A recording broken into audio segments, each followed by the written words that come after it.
इसीलिए पराशर जी के मन में अचानक से भावना प्रकृति ने प्रकट कर दी। सत्यवती से जब उन्होंने अपना आग्रह रखा, सत्यवती को लगा कि ऐसे श्रेष्ठ मुनिवर तपस्वी जिनकी हमने बड़ी कीर्ति सुनी है, वो मेरे जैसी अधम को देख करके मोहित हो रहे हैं। तो सत्यवती को ये बात अनुचित जान पड़ी। सत्यवती को लगा कहीं ये पराशर जी के रूप में कोई पाखंडी तो नहीं। इसलिए सत्यवती ने उनसे अपनी इच्छा प्रकट की कि हे ऋषिवर,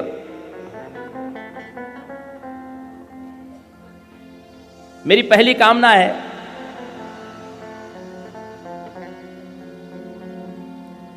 कि पितरो समे न जानीयम तथा कुरु द्विजोत्तम कन्याव्रतम न मे हन्या तथा कुरु द्विजोत्तम पुत्रः तत्समं कामं भवेत् अद्भुत वीर्यवान् गंधो अयम न मे स्यात् यौवनम च नवम नवम। ये मेरी 5 इच्छाएं हैं। पहली बात कि मेरा और आपका संयोग हुआ ये मेरे पिता को पता न चले। दूसरी बात, मेरा कौमार्य भंग नहीं होना चाहिए। तीसरी बात, यदि आप पराशर जी हैं तो आपका वीर्य अमोघ होगा और निश्चित रूप पर मुझे संतान देने वाला होगा, तो पुत्र आपके समान तेजस्वी होना चाहिए। मेरे शरीर की ये दुर्गंध को पहले आप दूर करिए और इसको सुगंध से भर दीजिए। चौथा, मैं कभी भी वृद्धावस्था को प्राप्त न हूं, मेरा यौवन सदैव स्थिर रहे। वेद व्यास जी ने कहा कि तुम्हारी जो जो इच्छा है सब पूर्ण होगी। तो पराशर जी ने कहा कि तुम्हारी जो जो इच्छा है वो सब पूर्ण होगी। पराशर जी ने फिर ध्यान लगा करके देखा कि ऐसा मेरे मन में ये भाव क्यों आ रहा है। तो पराशर जी को ये ज्ञात हुआ कि भगवान के अंशावतार के प्रकट होने का काल अभी उपस्थित हुआ है, इसी हेतु से मेरे मन में ऐसे विचार आए हैं। सत्यवती की इच्छा संपूर्ण हुई। पराशर जी प्रकृति के उस कार्य का संपादन करके पराशर जी आगे की यात्रा में निकल पड़े स्नान आदि करके। सत्यवती ने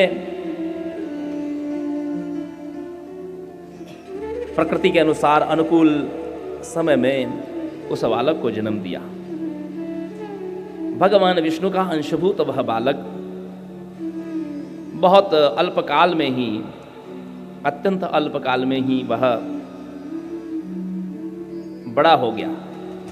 यमुना के एक द्वीप में उसका जन्म हुआ था। जैसे उसकी माता वासवी सांवले वर्ण की है, जैसे यमुना महारानी सांवले वर्ण की है, ठीक उसी प्रकार वह बालक भी श्याम वर्ण का ही हुआ। माता ने बहुत विचार करके, देवता प्रकट हो करके उन पर पुष्पों की वर्षा करते हैं। ये वो महात्मा है जिनको हम गुरु कहते हैं, जिनके प्रागट्य होने पर ये आषाढ़ शुक्ल की पूर्णिमा के दिन प्रकट हुए और जगत इस पर्व को गुरु पूर्णिमा कहता है। यही व्यास पूर्णिमा कही जाती है क्योंकि भगवान वेद व्यास जी इस दिन प्रकट हुए थे। वेद व्यास जी नाम तो फिर जगत ने दिया इनको वेद व्यास, क्योंकि इन्होंने वेदों का विस्तार किया, इसलिए इनका नाम वेद व्यास हुआ। लेकिन इनका नाम देवताओं ने और उनकी माता ने कृष्ण द्वैपायन रखा। माता से अनुमति लेकर के वेद व्यास जी जब जाने लगे तो माँ ने कहा कि पुत्र, यदि मुझे तुमसे मिलने की कभी इच्छा हो तब कैसे मैं तुम्हें पाऊंगी। बस हे माँ, आप मेरा स्मरण कर लेना, आप मेरा स्मरण कर लोगी तो मैं चला आऊंगा।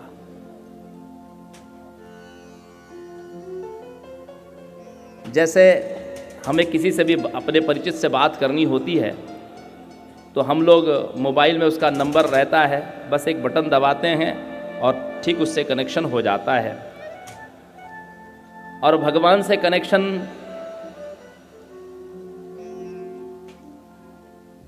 भगवान से कनेक्शन भी ऐसे ही जुड़ता है।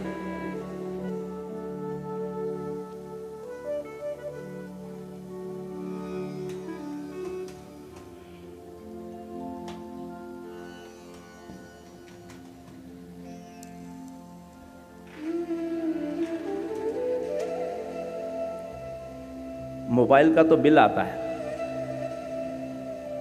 भगवान से कनेक्टिविटी का कोई बिल नहीं है।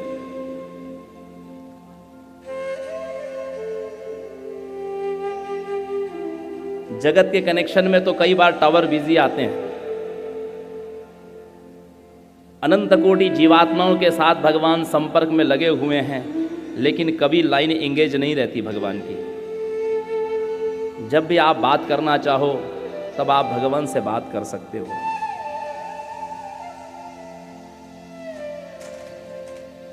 मोबाइल से बात करने के लिए कान की आवश्यकता पड़ती है और भगवान से बात करने के लिए मन की आवश्यकता पड़ती है।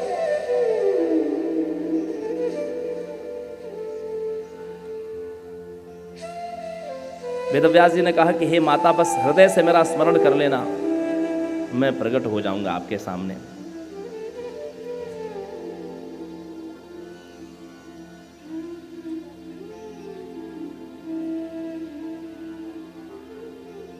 इक्ष्वाकु वंश संभूता महाभिष इति स्मृतः।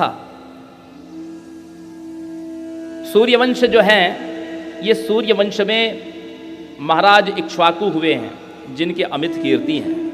उन्हीं के वंश में महाभिष नाम के एक राजा हुए थे। राजा ने जब देह त्यागा तो अपने पुण्य के फल स्वरूप वे स्वर्ग गए थे। स्वर्ग में इंद्र की सभा थी।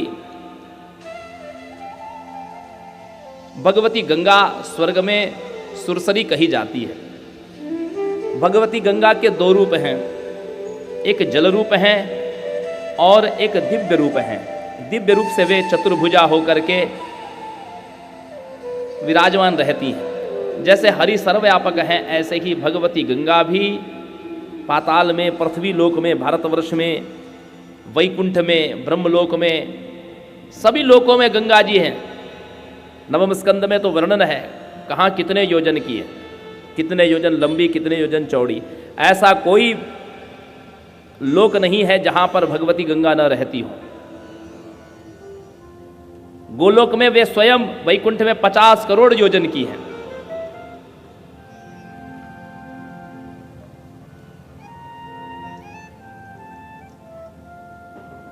ऐसी भगवती गंगा वहां मूर्तिमान बैठी हैं। महाभिष राजा वहां पर विराजमान है। वायु के वेग से जब गंगा जी के वस्त्र जब इधर उधर हुए तो महाभिष अज्ञानतावश उनकी ओर देख रहे थे। सारे देवता लज्जित होकर के अपने नेत्र नीचे कर लिए, लेकिन गंगा महाभिष की इस व्यवहार को देख करके गंगा ने उन पर कोप नहीं किया, अपितु गंगा भी मुस्कुराती रही। ये बात देवताओं ने जब ब्रह्मा जी को बताई तो ब्रह्मा जी ने कहा कि ये दोनों को प्रायश्चित करना चाहिए। ऐसा व्यवहार पृथ्वी पर भले हो जाता है, लेकिन ये व्यवहार जो है अनुचित है। दोनों को प्रायश्चित करने के लिए धरती पर जाना पड़ेगा, भारतवर्ष में जन्म लेना पड़ेगा। भारतवर्ष में ही क्यों जन्म लेना पड़ेगा? क्योंकि भारतवर्ष की विशेषता यह है सज्जनों माताओं कि जब व्यक्ति के पाप और पुण्य दोनों समांतर होते हैं तभी व्यक्ति का भारतवर्ष में जन्म होता है। यदि पुण्य अधिक है तो आप और किसी धरती पर जन्म लेंगे, पाप अधिक है और किसी अफ्रीका आदि देश में आप जन्म लेंगे, जहां ना खाने का ठिकाना, ना कोई संस्कार, न सदाचार। यवन देश के लोग क्या सुखी हैं?